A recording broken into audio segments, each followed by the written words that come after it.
Oh, what is up guys? Rans TV here. So, welcome back to my YouTube channel. So, ayun guys, for today's video, nagkabit tayo ng side pannier box galing sa SEC. Ipakita ko lang sa inyo kasi hindi ko na nakuna ng video yung pa-DIY ko sa aking bracket para sa pagkabit kasi guys, ang hirap niya. Universal bracket kasi yung ginamit ko, hindi talaga yung pang pang Lifan KPG 150 na bracket, kaya medyo nahirapan ako. Meron din pala siyang bracket para sa Lifan KPG natin, no? Kaso nga lang may kamahalan siya, so buti na lang nakahanap tayo ng paraan kung paano makabit. So ang gawin ko na lang, ipakita ko na lang sa inyo yung diskarte ko kung paano natin nakabit yung bracket.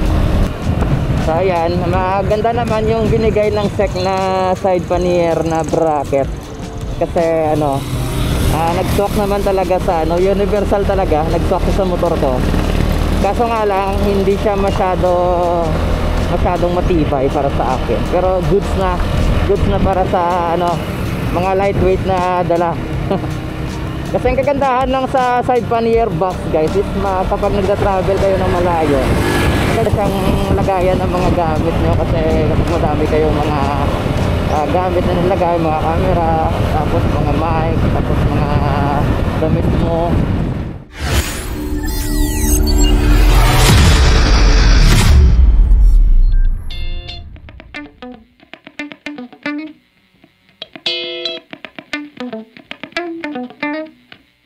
So ayan, unbox na natin. So ito yung una, alloy side pannier.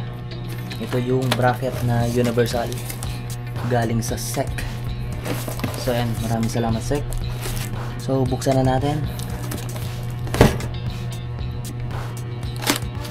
kasi kailangan natin ng universal bracket para makabit natin sa ating Lifan KPB 150. So ito na, buksan na natin para makita nyo na yung laman.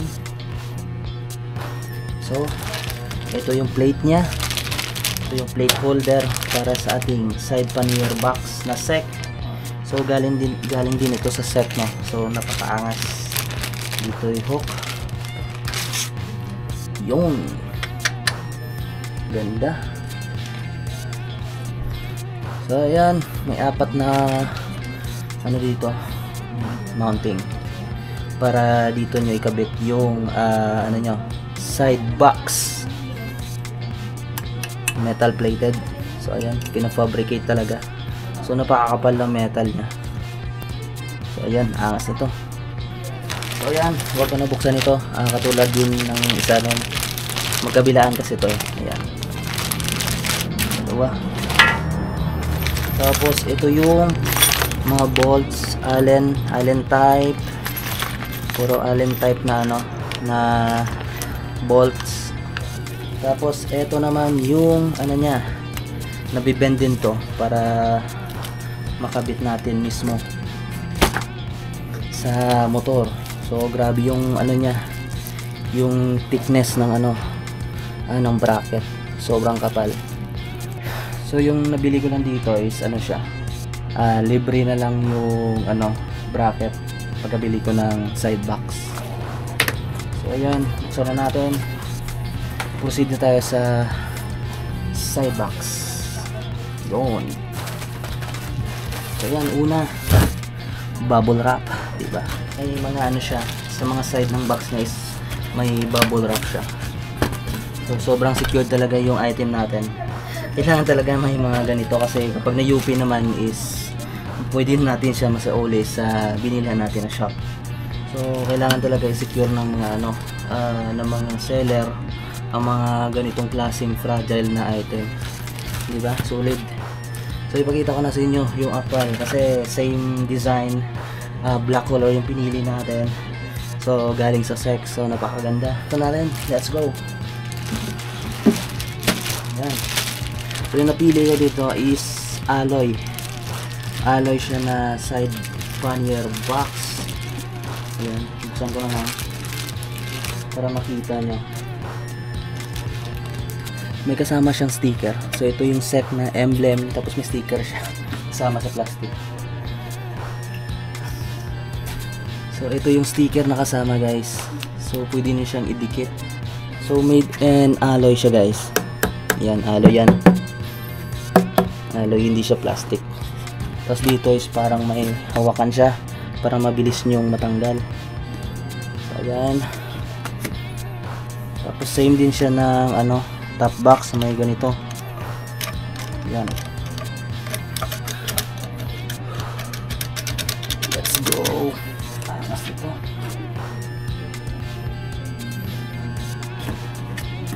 So ayan, kinabit na lang natin yung sticker para sa reflectorize paggabi. Kasi importante ito guys kapag gabi guys, para ma-identify yung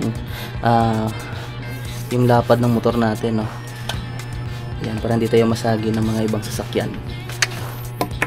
Good features para dito sa side box. So ayan, ito yung isa. So yung sticker yan rin, parang didikit na eh. Didikit na lang natin kasi wala siyang ano. Yan, ito yung isa, katulad din, alloy din, same design. Grabe, napaka ganda ng ano niya, yung pintura niya. So ayan, buksan natin para makikita nyo guys kung anong laman ito.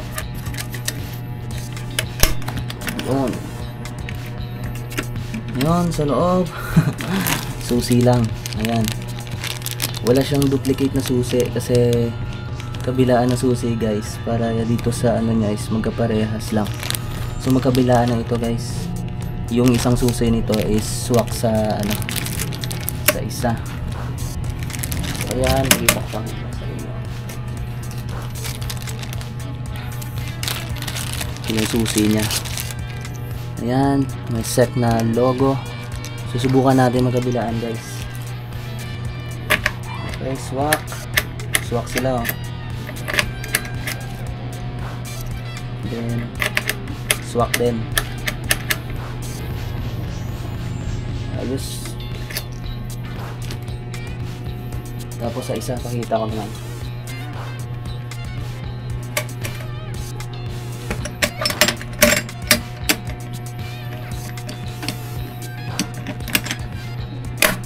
Ayan. Parehas din. Parehas yung ano niya, susi niya. Ito. Parehas guys. Ayan. Yes. So ayan, magpapagas na ako.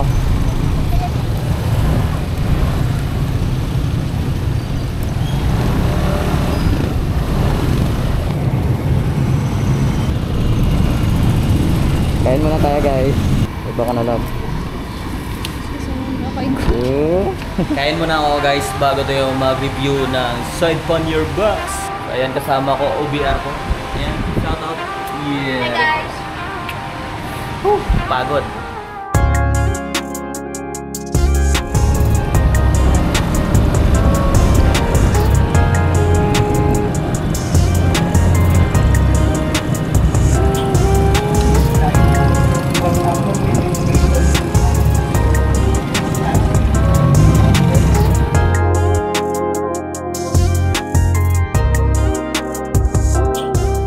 Panibagong ano naman, review naman ito para sa ating binili na side pannier box. Kasi na-notice nyo sa previous vlog natin, ilagay ko lang sa I button yung gloves na review natin nito, no. Panoorin nyo guys, makikita nyo doon sa video na hindi pa nakabit itong side pannier box guys. So ayan, pakita ko lang sa inyo yung overview. So ayan, una, punta na muna tayo sa bracket, no. Paano ba natin nakabit itong ano, side pannier bracket? Mamaya ipakita ko lang sa inyo sa loob ng ano, box na to. Matibay naman siya, pero para sa akin is may kulang pa dito na bracket. Ayan, no. Naghahanap pa ako na ano, isang bracket dito para maging matibay siya. Lagay ko dito. So makikita nyo naman yan kapag bumili kayo ng universal bracket. So ayan, L siya, tapos ayan yung ginawa ko. Hindi ko siya ma-explain eh. Gusto ko sana kunan ng video, no, kung paano nakabit to, kaso nga lang matagal yung proseso kasi binivisualize ko pa kung paano ko siya makabit. So ayan, no, yan lang yung ginawa ko dito. Ayan. Tapos may dalawang ano kasi dito, yung dalawang bolt. Tapos sa ilalim tatlong bracket na yung nilagay ko, yung nilalagyan ng fender. Ayan yung ginawa ko, guys. Ayan. Ayan po na, i-ano nyo na lang, i-observe nyo na lang kung paano ko siya ginawa. Ayan, oh. Para sa akin matibay naman siya. Ayan, may kunting alog lang pero goods na to. May sticker to na ginabit ko sa pag-unbox ko ng side box, kaso nga lang natanggal siya. Mabilis siya matanggal, so kaya di ko na lang kinabit. Maganda sana yung may reflector dito, pero bilan ko na lang ng reflector para visible tayo pag gabi. So ayan, ang binili natin na side pannier box, guys, ay 18 liters. So madami-dami na rin. Mayroong malaki siya, so may 28 liters ata to. Kaso hindi siya nagko-complement sa sa size ng motor natin. So kailangan talaga ibase nyo rin sa laki at saka sa lapad ng motor nyo kapag bibili kayo. Ang gusto ko nga sana dito sa ating bracket is parang mausog ko sa dito konti. Yan, malagay ko sa dito, parang dito yung plate nya, para hindi siya malapad tingnan. Gusto ko parang narrow siya narrow style lang, para level lang sa natin dito. Ayun, yan, level lang siya dito para ma-monitor ko kapag traffic, hindi ko mamalayan masagi tayo ng ibang sasakyan. Gusto ko sana pantay lang siya dito. Ayan, yan yung tuwid. Ayan, pero okay na to. Panimula pa naman, so may kukunting ayusin lang tayo dito para maganda siya tingnan. So ayan, sana ba tayo buksan ko na pala yung box. So yung susi niya magkaparehas lang. Nilagay ko dito yung air tire pressure, tapos masyamin tayo ng ladala dito. So ayan, madami na siya. Tapos yung papeles ko, madami pang guys, madami pang space para nailagay. Ayan, sa 18 liters. Solid. Sa kabila na naman, ito talaga yung gusto ko, guys, kapag nagta-travel ako. Kailangan talaga may mga lagayan ako kasi mahirap ayan, para sa anak ko yan. Magamit ang anak ko. Tapos lang, mga damit. So ayan, napaka premium ng design, solid. So yan lang. Yung top box ko pala, guys, ilagay ko lang sa iButton Elite. Panoorin nyo na lang kung paano ko siya nakabit. So ayun lang naman. Para sa akin, kasi first time ko itong ikabit nahirapan lang ako, pero solid naman. Ayan. So makikita nyo, guys, ayan yung nya, yung looks nya sa likuran. Medyo malapad siya. Siguro konting usog ko lang dito ng konti. Hirap kasi sa bracket kailangan talaga mayroon tayong bracket na ma-atras ko siya dito. Kaso kapag iusog ko naman ito, guys, ayan, pag ganyanin ko, hindi na siya, parang na siya dun, nakatapat na siya sa battery. So hindi ko siya mausog ng gusto ko sana para dito mga ganyan lang, para level lang sa sa handlebar natin. So ayan, hanapan ko na lang ng bracket siguro. Mag-fabricate tayo ng bago para maganda. Pero overall review naman sa niya, sa bracket niya is solid naman. Solid naman para sa kasi yung bracket pala ng Lifan KPV, guys, is sobrang mahal, so hindi ko siya afford. So dito lang muna tayo mag-stick sa SEC na universal bracket. So ayan, solid. Tapos yung mga bolts na ginamit dito, guys, stainless. Ayan siya, hindi kayo talaga kulang pa talaga ng isa dito. Kailangan talaga lagyan pa isa para maganda siya. Kung sa harapan ng Lifan KPV natin, yan yung ano niya, looks niya guys, solid. Kasarapan naman dito, napakaangas. Lakas nito. Ayan ko sa taas. Ito naman yung looks niya. Pero parang maganda tingnan dito sa taas ah. Ano. May color variant dito guys. Yung isang color niya to is silver. Pero black yung napili natin para mag-complement lahat. Ayan, sa malayuan. So ayan, dalhin ko na muna yung motor ko. Pakita ko sa inyo kapag ko to, dala ko to.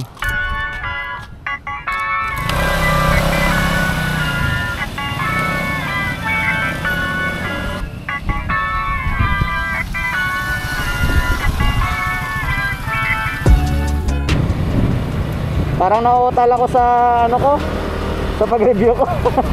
Wala naman kasi ako masabi kasi gusto ko lang ipakita sa inyo guys yung kung paano talaga yung diskarte ko sa bracket. So may kita nyo naman, visualize nyo naman yan siguro. Kasi ako guys, pagkabit ko ng universal bracket, so pinanood ko lang din yung ibang motor. Picture lang nga yung ko pinanood ko. So obserbahan ko lang kung paano nila kinabit. So ayan, nakabit natin. Hirap lang pero ayan, natapos din. So ayan, thank you so much sa panonood ng ating mabilisang review sa ating side pannier box. So ayan, dito ko na natapos ng video. Lance TV here. Peace out.